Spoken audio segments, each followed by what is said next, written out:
Maayong buntag sa tanan, another day, another sharing na pud ta with Kuya Nico. Before we begin, join me in a short prayer.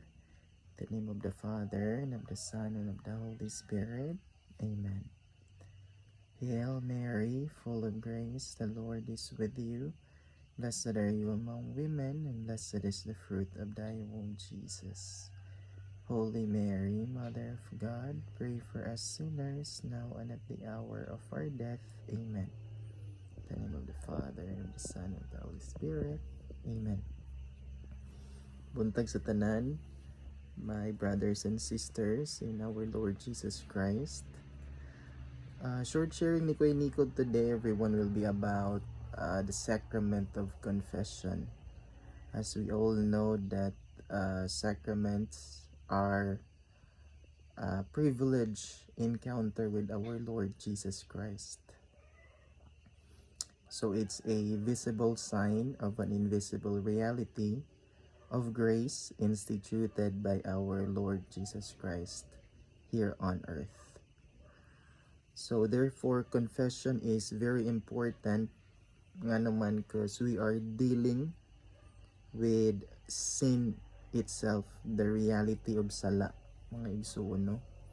As we all know that Christ came here on earth to save us from sins, from our sinfulness nature that we have, because the very reality of sin is it separates us from God himself.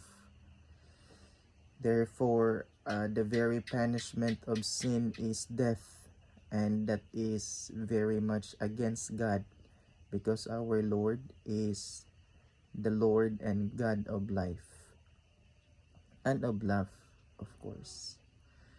So once we go to confession, it's very important that number one, we examine our conscience. No, ang Katolikong simbahan would say, do an examination of conscience so that our confession to our Catholic priest will be very fruitful and valid. No, so knowing your sin, do a examination of conscience, sorrow for sin, knowing that we have offended God who loves us so much. We offended ourselves and the people and the creation around us. Lastly, will be firm amendment of one's life. Let's also try our best with God's grace to have a resolution